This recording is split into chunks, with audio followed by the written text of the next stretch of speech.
aí? Tá fazendo na prensa ainda? Tô na prensa. É que esse café aqui ele já é de pobre, né? Tem que comprar um café de gente. Eu tô vendo que tá né? preto aí esse café. O café geralmente é marrom. Olha aí. Café preto, tá tomando puro fuligem.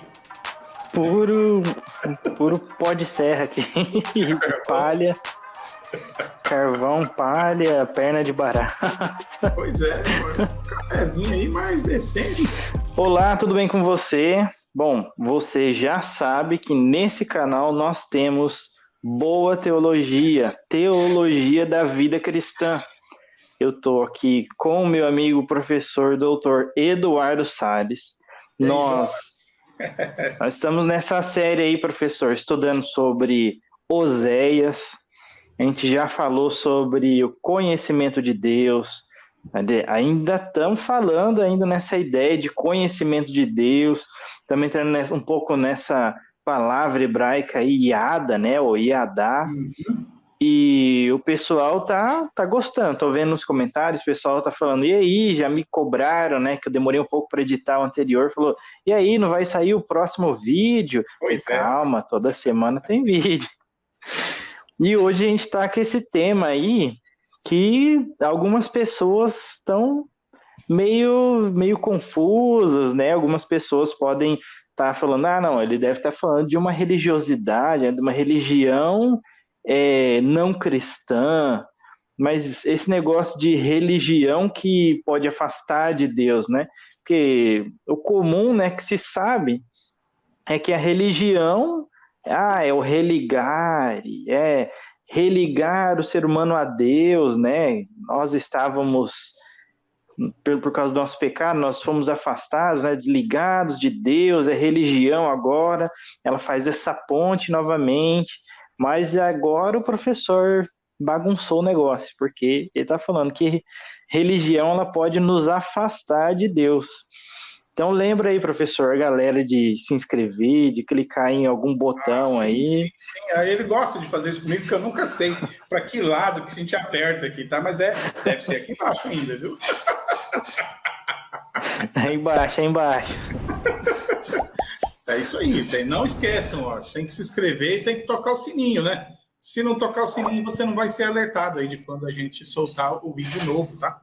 Os vídeos novos, e já está em mais um saindo já para ser gravado. Então a gente vai ver até se acelera um pouco mais agora no começo, para você ter um pouco mais de assunto, um pouco mais de material aí para estar pesquisando também, né?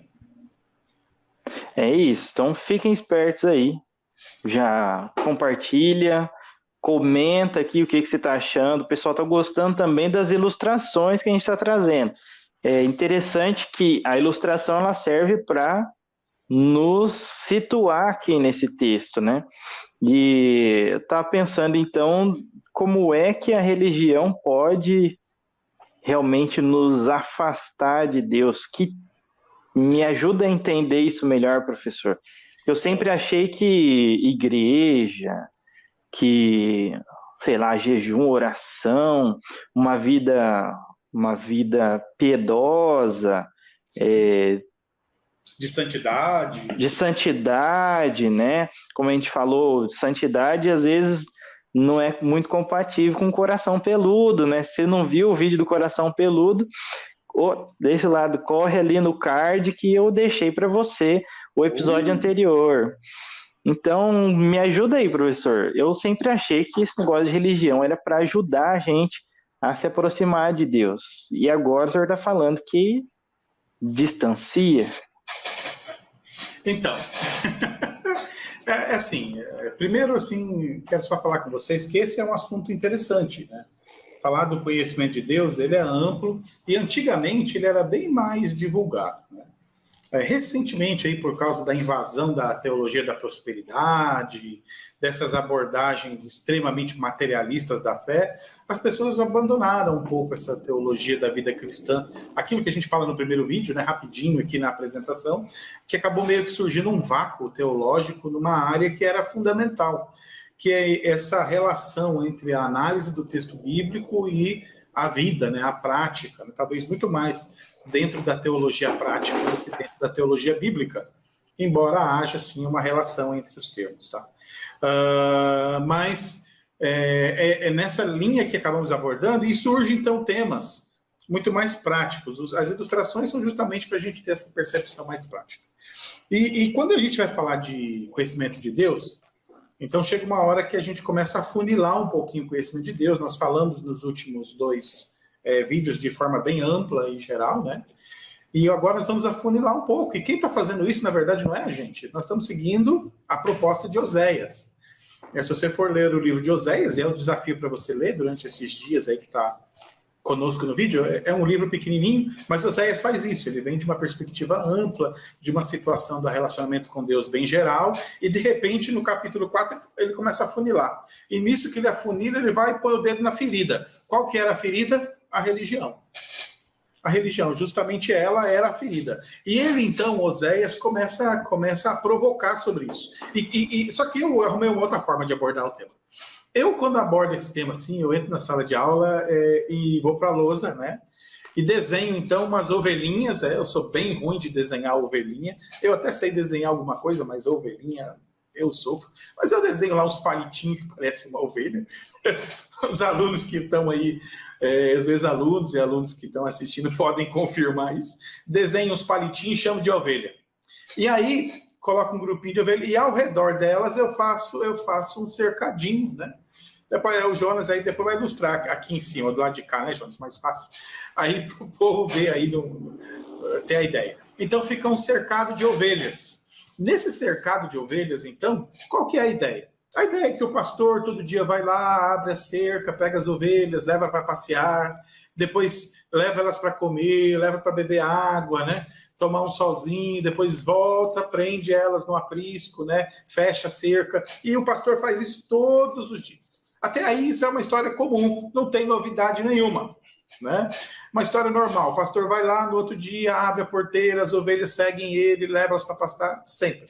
A questão é a seguinte: num dia qualquer, bateu uma ventania e derrubou a cerca. O que vocês acham que vai acontecer? E aí, Jonas, o que você acha que acontece? Será que as ovelhas vão dispersar? As ovelhas... O que rola aí? Qual que é a ideia? Olha, se for uma ovelha que está desejando muito a graminha do outro lado, ela sempre passou ali naquela cerca, admirando aquela graminha que ela não consegue comer. Uma certa ansiedade, né? E talvez é daquela debandada, vai precisar de um cachorro aí para correr atrás. Para correr atrás, você está entendendo? Assim, aí a pergunta é essa, eu pergunto para os alunos, então, gente, se essa cerca cair, o que vai acontecer? E a resposta é unânime. Ah, professor, se a cerca cair, as ovelhas vão fugir. E todo mundo, as ovelhas vão fugir e tal, não tem que reunir elas. E aí eu fico provocando, né? Mas será mesmo que elas vão fugir? E aí algum aluno, então, aí, como você também já deve estar imaginando, começa a duvidar do meu questionamento, e de repente alguém sempre aborda: ah, professor, eu acho que elas não iam fugir, não. Aí a gente ainda pergunta de novo: mas por que você acha que elas não iam fugir? E aí é bem complicado. Como é que você vai responder um negócio desse? Muita gente não sei por que elas vão fugir, né? Ou elas não vão fugir ou por medo, ou vão se encolher e tal. É aí que está a charada. A questão é a seguinte: um grupo de ovelhas não vai fugir e um grupo de ovelhas vai fugir. Como assim, professor? É o seguinte: aquelas ovelhas que se relacionam com o pastor, elas não dependem da cerca. O que vai acontecer?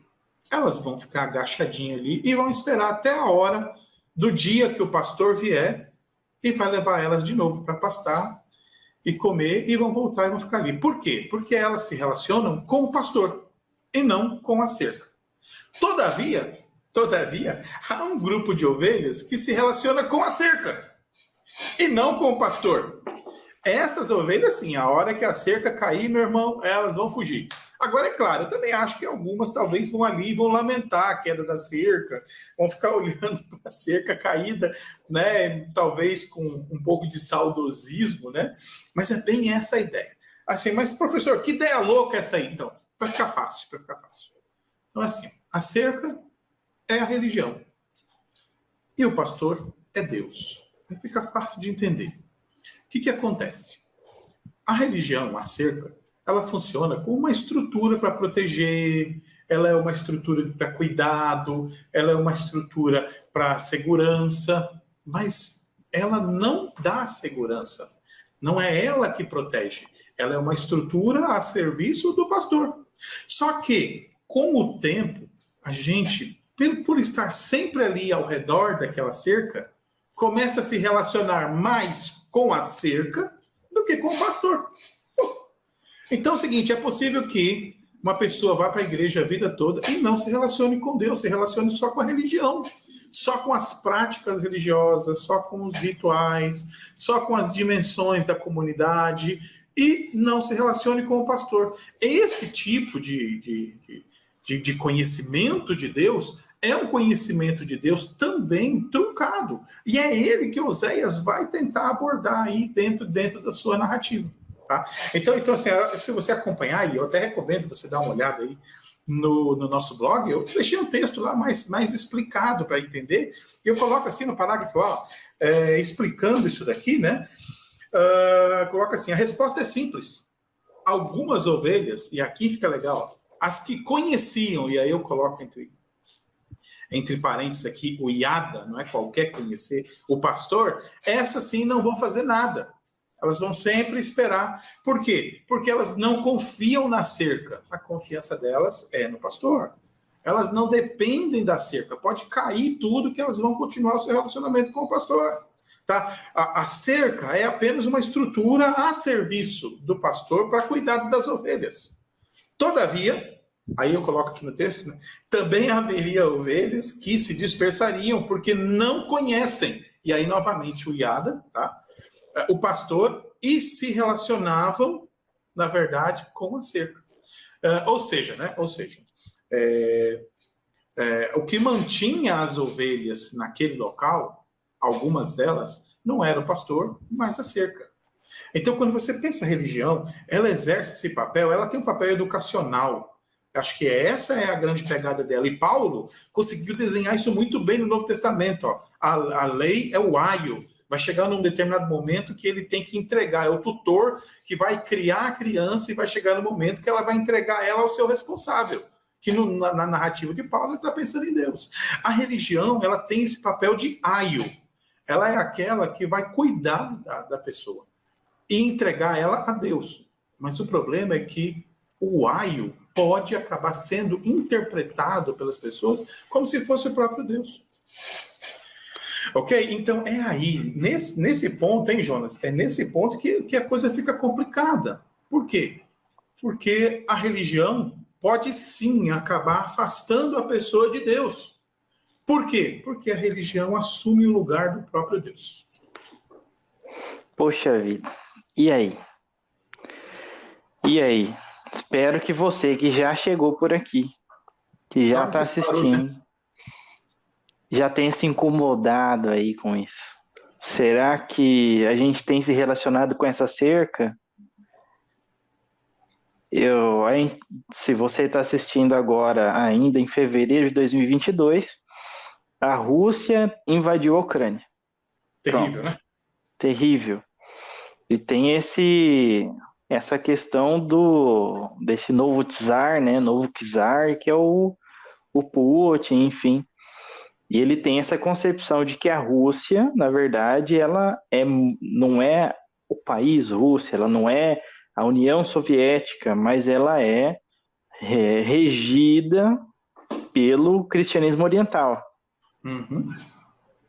E como é que eu concilio, então, essa ideia do cristianismo de Deus, mas ao mesmo tempo eu quero invadir, ao mesmo tempo eu quero dominar? Essa concepção, esse conhecimento de Deus aí tá meio equivocado, né? Então, é isso que acontece. Isso não é conhecimento de Deus. Isso é aquilo que nós falamos nas outras aulas. É um fetiche. É um conhecimento manipulável de uma divindade objetificada. Né? Então, não tem Deus nessa conversa. Tá? Isso é muito comum, viu? E acontece muito. Né? As pessoas, com o tempo, começam a idolatrar a religião. Tá? É por causa da minha religião. E aí a gente vê o tanto de violência que acontece por causa de religião. Vamos lá. Cara, Jesus, se eu pegar Jesus e Maomé, vamos pegar aqui duas das principais e das mais briguentas da história. Vai mexer com formigueira, hein? Não, para pensar. Eu já li o Alcorão, fiz exegese no Alcorão, entendo um pouco do Alcorão, eu vou falar para vocês, tem muita gente louca, tá? Maomé, em momento algum, né, dentro da tradição, você vai pegar esses exageros e excessos que alguns religiosos fazem em nome de Maomé, ou que fazem em nome de Mohammed, ou que fazem em nome de Jesus, ou que fazem em nome de diversas religiões, tá? A questão é, da onde que vem isso daí? Vem de uma idolatria da religião. Que surge quando? Surge quando a religião deixa de ter o seu papel, que é apontar para Deus, é um papel de mediador, talvez no máximo mediador, tá? E começa a assumir o papel do próprio Deus. Ela deixa de ser, ela se torna um simulacro, tá? Ela acaba sendo idolatrada. Aquilo que Oséias vai chamar de Baal dentro do texto, né? Então, no texto, Oséias vai falar que as pessoas começaram a praticar aquela religião e iam para o templo, e porque acreditavam que naquela prática, no caso das prostituições rituais, eles teriam a comida e o sustento e acreditariam, então, que Deus estaria dando para eles aquilo. E aí Oséias vai colocar isso lá no texto, olha só, é o seguinte, eles não sabiam que quem estava sustentando eles, na verdade, era eu e não era esse Baal. Então, o Baal da narrativa de Oséias não é uma divindade, mas é essa criação da divindade para servir os meus desejos e os meus propósitos. Não, isso é loucura. Não é bem por aí que a banda toca, não, viu, Jonas? É mais complicado que isso, tá? Tô vendo que é bem complicado. Agora a questão é esse caminho. Espero que tenha, né? Obviamente a gente está traçando esse caminho a partir de Oséias, de um povo que, e aí coloquemos-nos, né? Eu estou assistindo aqui também com vocês. Obviamente eu tive acesso no texto antes, e se você quer esse texto aí, tem até, inclusive, agora nos nossos textos, né, tem um esboço para você que faz estudos em grupo, que você prega. Lá na descrição tem um esboço para você reutilizar esse texto aí, uma versão mais resumida, sai em tópicos, né? Mas essa é diria assim, é um desvio, né? É um desvio do propósito certo, né? A questão é assim, que o conhecer, ele é uma coisa muito dinâmica. É por isso que a gente está fazendo a série, né? Você fala assim, o que é o conhecimento de Deus? Então é uma coisa, não é tão objetivo. Então não dá para falar Deus é isso, Deus é aquilo. Então cai para a subjetividade. Quando vai para a subjetividade, esse negócio fica muito amplo e confuso. Então, será que essa subjetividade é tão aberta assim? Que Deus então deixamos aberto, né? E vamos fazer guerra, né? E ainda ser cristão, né? Porque vamos soltar bomba e matar criancinhas lá e falar que eles são do mal e nós somos do bem, né? Nós somos de Deus e eles são do diabo.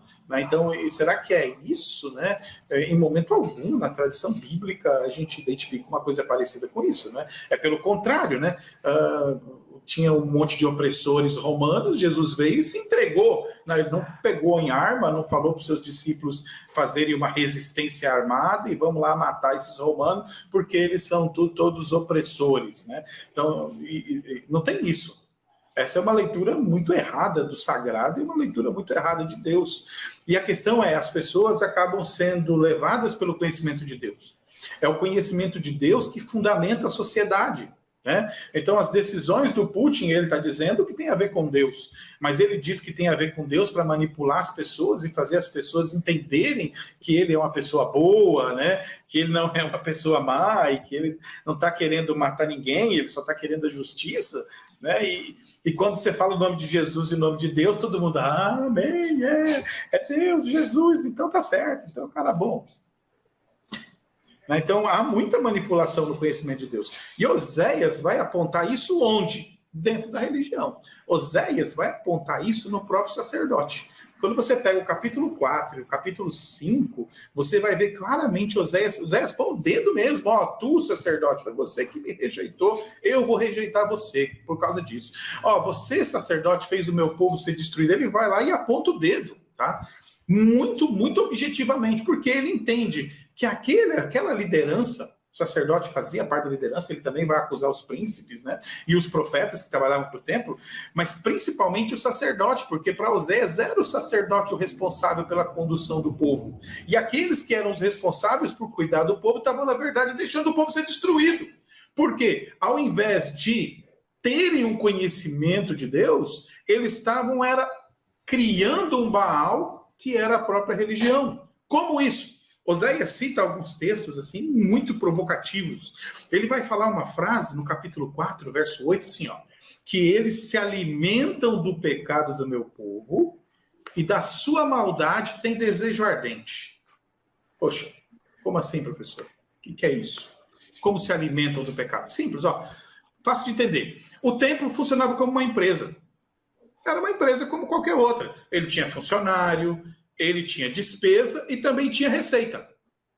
Qual era a receita do templo? Qual era o produto que o templo mais vendia? Isso aqui é até interessante que as pessoas às vezes não entendem isso, né? Mas o templo vendia um produto. O produto que o templo vendia era o perdão. O perdão na relação com Deus. Então essa era a ideia. A pessoa queria ter uma relação próspera com Deus, ou uma relação mais próxima de Deus, e ia até o sacerdote promovia o ritual e abençoava essa pessoa. Ele tinha um papel de mediador ali. Só que o que aconteceu? Eles pararam de fazer isso por causa de Deus e começaram a fazer isso por causa da oferta. O importante era a oferta. Desde que a oferta aumente, ninguém ficava triste. Agora imagina só, eu gosto de brincar para você entender assim, imagina aquele mês que Israel, todo mundo pecou pouco. Quase não teve pecado. O que acontece com o templo? Aí os sacerdotes fazem a reuniãozinha lá, gente, a gente precisa fazer alguma coisa. A entrada está caindo. O povo está pecando pouco. O povo tem que pecar mais. Porque quanto mais o povo peca, mais aumenta a receita. Logo, logo o outro, é verdade, eu estou precisando de uma promoção. Então, você tem uma meta de aumentar o pecado do povo, porque quanto mais o pecado do povo aumenta, mais você vai ter rentabilidade. Gente, que loucura. Oséias percebeu isso naquela época, que eles estavam usando com esse... Eles já não tinham mais relação com Deus. A relação deles era só com a religião. Poxa vida, então quer dizer, chega um momento em que digamos assim, conveniência, eu posso até criar um pecado novo, né? Por conveniência agora, porque para eu ter o perdão, eu tenho que levar uma oferenda, uma oferta, sei lá, e daí a gente já estica para um pouco mais, né? Vocês sabem que eu sou o que piora. O Jonas fez uma provocação muito boa, viu, Jonas? Essa é a agulha do palheiro, sabe? Entende que, só para responder a tua provocação e aumentar ela, Jonas, tem 26 termos diferentes no Antigo Testamento para pecado. Por que isso? Porque sempre estava criando um pecado novo para poder ter uma oferta nova. Tem pecado de quê? Tem pecado inconsciente. Você peca sem saber. Né? Então, o que você tem que fazer? Então, você tem que apresentar todo o sacrifício. Todo dia vai que você pecou. Né? Isso aí era o melhor pecado de todos. O sacrifício do pecado inconsciente. Então, todo dia você tinha que fazer um sacrifício, dar uma oferta, para que não caísse na desgraça de Deus, Jonas. Que loucura isso daí. Então, tem sim. E se você perceber e estudar, você vai ver que no Antigo Testamento há uma evolução do pecado. Então, no começo da história do povo, são bem menor o número de termos para pecado, e conforme vai se desenvolvendo a história, principalmente no período sacerdotal, os termos para pecado aumentam e vão se relacionando com mais aspectos da vida. Por quê? Porque o pecado era a forma de sustentar o próprio templo, e Oséias foi quem viu isso daí. Ele já fez a denúncia. Com isso, ele está denunciando, na verdade, o quê? O fato do sacerdote só querer dinheiro? Não. Ele está denunciando um conhecimento errado de Deus. É isso que ele está fazendo desde o começo.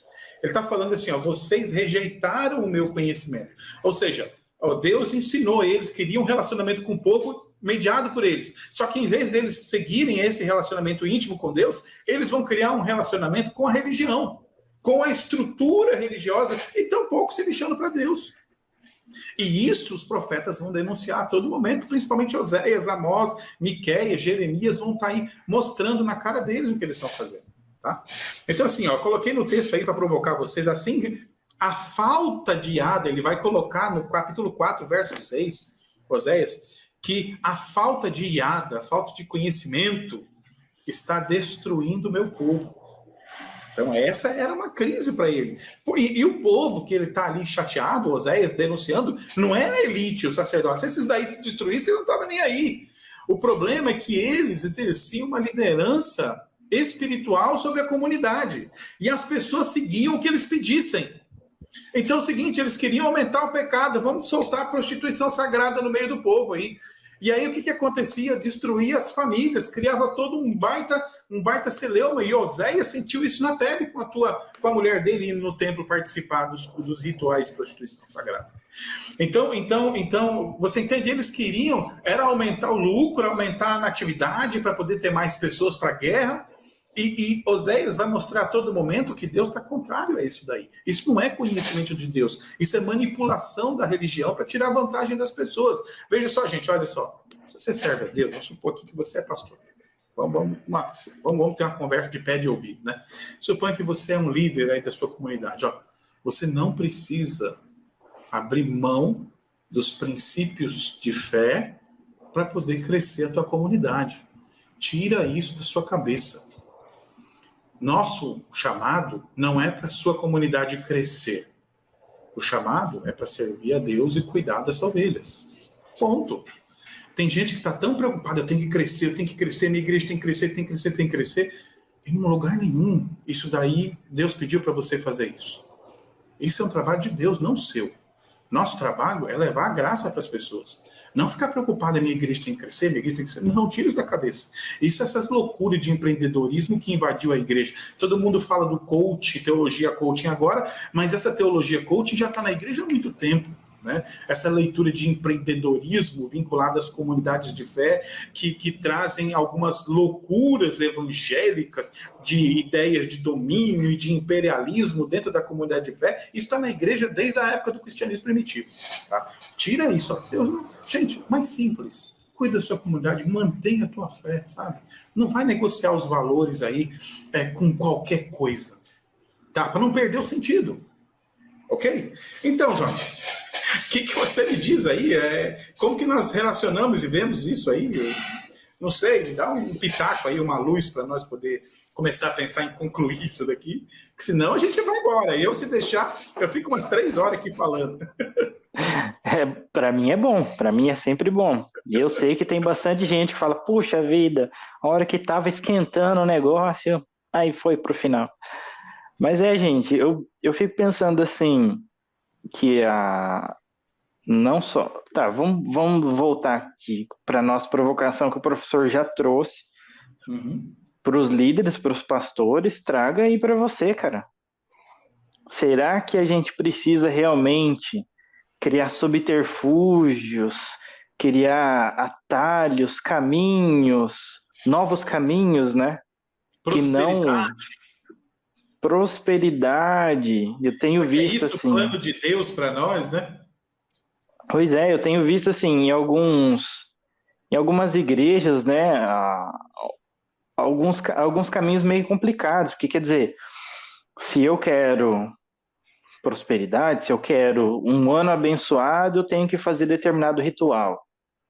Que a gente não está criando um pecado aqui, né? Porque muitas igrejas falam, não, realmente a salvação é pela graça, mediante a fé, ok, né? Mas nós criamos outros caminhos para as questões de agora. Quer dizer, naquela época, o sacerdote, ele criava pecados, criava, né, nos bastidores ali, não só sacerdotes, mas pessoas mal intencionadas aí, criavam alguns termos, alguns objetivos, algumas questões que iam levar o ser humano ali a se embrenhar mais no seu pecado, né? Se embrenhar mais na sua natureza, de buscar o próprio prazer. Agora, se a gente sair, porque assim, obviamente, a maioria das pessoas que nos ouvem não vão buscar esse tipo de prazer na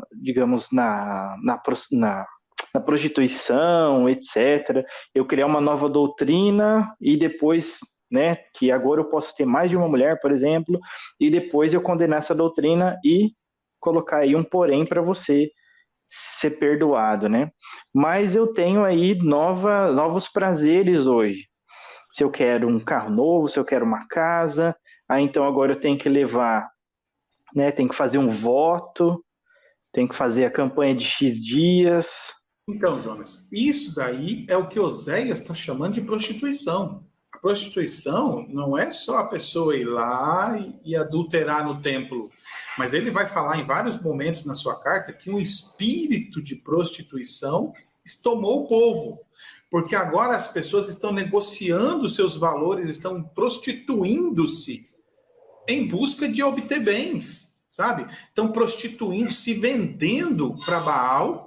Tá? Baal é abandonar o relacionamento com Deus para ter o relacionamento com uma divindade imaginária só para poder ter alcançar os seus objetivos, seus recursos. Tá? O Oséias fala, claro, eu até coloquei no texto, no verso 4,14, o meu povo consulta um pedaço de madeira e a sua vara lhe responde. Porque não é Deus. Tá? O povo está atrás de riqueza, está atrás de dinheiro, está atrás de prosperidade. Isso é uma loucura generalizada que a sociedade pós-moderna, industrial e comercial, neoliberal, enfiou na cabeça das pessoas. Você tem que prosperar, você tem que prosperar, você tem que ficar rico, você tem que... Para com isso não é assim. Gente, nós temos que buscar ser feliz com aquilo que Deus nos deu.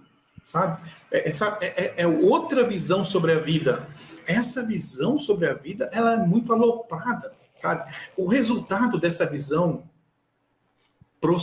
de prosperidade da vida é extremamente exploratório.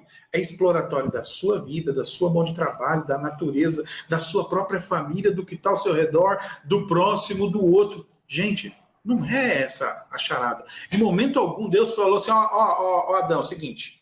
Aqui eu tenho uma roça, mas eu quero voltar aqui uns 3 meses, eu quero uma fazenda próspera, viu, Adão? Esse negócio de ter só uma roça aqui, eu não quero, não. Para com essa loucura, gente, pelo amor de Deus. Você pega o Amós fala assim, olha, só tem um jeito agora para a gente acabar com essa loucura. É Deus destruir tudo e virar um campo aqui, virar uma roça, uma plantação de uva, que aí resolve o problema, sabe? Ele estava entendendo que aquelas capitais frenéticas, naquela época não era frenética, talvez para eles que tivessem a vida de roça fosse, né? Mas para nós hoje, muito mais do que para eles, elas são extremamente violentas e exploratórias. Tá? E é aí, Jonas, que a gente tem que conseguir perceber e voltar, sabe? No texto eu até finalizo aqui, eu vou colocar já ir adiantando a finalização para a gente terminar a discussão mais informal.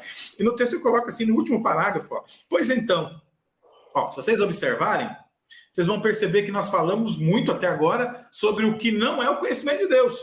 Não é um conhecimento objetificado, não é um relacionamento com o imaginário criado por Deus, e também não é religião. Tá? Muito embora esses tipos de conhecimento possam ser interpretados como iada, como relacionamento com Deus. Tá? Esse último conhecimento que se confunde com a religião, ele é mais sutil, tá? E perigoso. Isso porque a prática da religião nos leva a compreendê-la como se fosse algo bom e sagrado. Mas, na verdade, ela é só uma cerca. Ela não faz nada. Bom e sagrado é só Deus. Ok? Então, é essa que é a pegada. Às vezes a gente pensa que a religião é boa, sagrada, maravilhosa, mas ela é só uma cerca.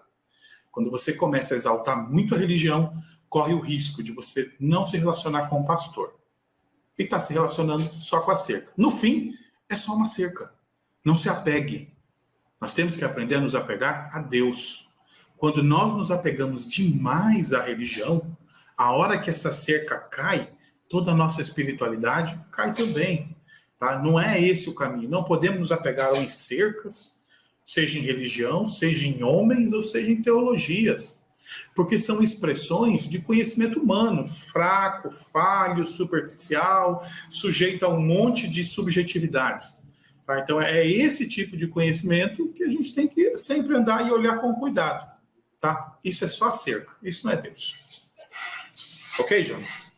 Agora acho que consegui passar uma régua, o que você acha aí? Agora eu acho que respondeu. Coloca mais, que eu ainda estou aqui ainda, pode provocar, nós já passamos 30 minutos mesmo agora.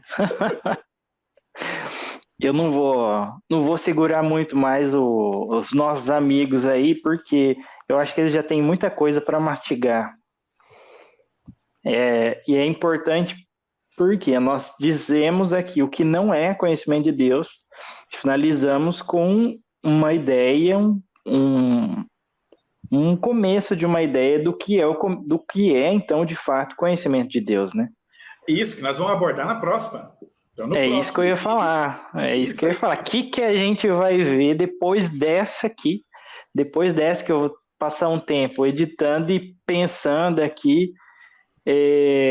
O que nós vamos ver nesse próximo episódio, né, dessa série em Oséias sobre conhecimento de Deus, então, professor? Então, no próximo, nós vamos tentar dar um fechamento. O ápice do fechamento é o capítulo 6 de Oséias, tá? Onde ele concentra ali alguns termos que vão ser usados até no Novo Testamento como referência para falar do conhecimento de Deus. Até o próprio Jesus vai citar Oséias 6 para falar sobre esse conhecimento de Deus no Novo Testamento. E Jonas, é um primeiro fechamento, tá? Não é um fechamento. Nós começamos a falar do conhecimento de Deus aí nas provocações de Oséias, que eu acho que é a grande base para a gente começar, né? Então, no próximo encontro, a gente vai falar sobre isso. E não perde, viu? Fica antenado que aí o próximo... Também não adianta ir só para o próximo. Se a pessoa ia pegar e assistir só o último e não assistir os primeiros, vai ficar meio perdido, meio ué, o que ele está falando aqui, né? Então você tem que voltar e assistir os outros para poder te ajudar, viu? É isso aí, para facilitar você que chegou só nesse vídeo aqui, eu vou deixar aqui em cima do professor Eduardo, ó, tem uma playlist com toda a série. É isso. Com toda a série sobre o conhecimento de Deus em Oséias, desde o primeiro vídeo que nós estamos falando sobre Oséias, conhecimento de Deus, nós estamos nessa playlist, então aproveita, coloca aí como se fosse podcast, né, para você ir ouvindo e fazendo as suas coisas no dia a dia, assista novamente para você ir anotando, se você quer estudar mais a fundo, tem aqui na descrição, como nós já dissemos, o nosso blog, e se você quer aproveitar e compartilhar mais ainda esse conteúdo aí com o seu grupo de estudos, com a sua igreja, tem também em formato de esboço. Mas, professor, só para nós despedirmos aí dos nossos amigos que estão assistindo, se fosse uma aula aqui, uma sala de aula, que é praticamente uma sala de aula virtual, quais são os capítulos, né, os textos que a gente poderia ler daqui até o próximo encontro? Ah, sim. Oséias, principalmente o capítulo 5, 6, mas eu vou fazer Oséias até o fim. Tá? No próximo encontro eu vou concentrar no 6, mas vou citar alguns textos do capítulo 7, capítulo 8, tá? Dos outros capítulos nós vamos citar também. E só antes de fechar, Jonas, só um detalhe para o povo aí que às vezes talvez fique bravo, que a gente faz um episódio mais crítico à religião. É só pensar um pouquinho que, primeiro, a crítica à religião não é algo ruim. A crítica é um caminho por onde a gente apura algo para ficar melhor. Tá? Então, em todas as áreas, a crítica é importante. A autocrítica é importante, para que a gente não corra o risco de ter andado em vão, sabe? Aquilo que Paulo fala, olha, gente, e tomara que eu não tenha corrido em vão. Eu acho Paulo falando isso para mim sempre dói no meu coração. Eu nunca imagino Paulo falando para que eu não tenha corrido em vão. O cara é um baita corredor de primeira e ele estava crítico com ele, preocupado se não tinha corrido em vão. Sabe? Mas acho que essa é uma preocupação que a gente tem que ter, se nós não estamos correndo em vão. Tá? Pensa nisso daí. Será que você não está correndo em vão? Pensar no seu relacionamento com Deus. Não é correria sem sentido, eu vou lá, isso é só para animar a religião e encher a igreja. Tá? Não é isso, gente. Sabe? Retorna, nossa pegada desde o começo, retorna ao princípio. O que Deus quer de você? Né? Qual é o relacionamento que nós temos que ter com Deus? Ok? E não é porque a gente está na igreja, pense vocês aí, ou está na religião há muito tempo, que acha que não deve ir lá e dobrar o joelho de novo e falar com Deus de novo e colocar o coração aberto diante dele de novo e mostrar quem nós somos de novo e pedir orientação de novo, porque isso a gente tem que fazer sempre. Tá? Nada na religião nos habilita a achar que nós não precisamos mais do conselho de Deus. Se a tua religião, se você acha que está habilitado a não precisar mais do conhecimento de Deus, é porque a tua religião virou o Baal que Oséias está criticando. Não faça isso. Abre os olhos para o texto, abre os olhos para a possibilidade crítica para poder tirar, sabe, aquelas partes do conhecimento de Deus que muitas vezes nós cultivamos e que não tem nada a ver com Deus. Não precisa ser necessariamente o que a gente está falando aqui, mas que seja pelo menos uma provocação inicial para que você possa aí parar, sentar, meditar no seu conhecimento com Deus e perceber como o seu conhecimento com Deus tem tem desenvolvido a sua vida e a sua vida aí com o próximo. Ok, então? É isso, gente. A gente fica por aqui por hoje. Assista aí todos os episódios anteriores, se você não assistiu. Clique em curtir, compartilhe, ative o sininho, comente também o que você achou. Se você achava que religião era o caminho único, verdadeiro, se você achava que a religião era pura, santa e imaculada, ou se você já tinha mais ou menos essa desconfiança, esse vídeo ajudou você no caminho do conhecimento de Deus. Lembrando que na descrição do vídeo tem o caminho ali para o nosso blog, para você aprofundar mais esse conteúdo. Beleza? Nós ficamos por aqui, professor. Gente, tchau, tchau. Até a próxima. Até a próxima, gente. A gente se vê no próximo episódio. Até.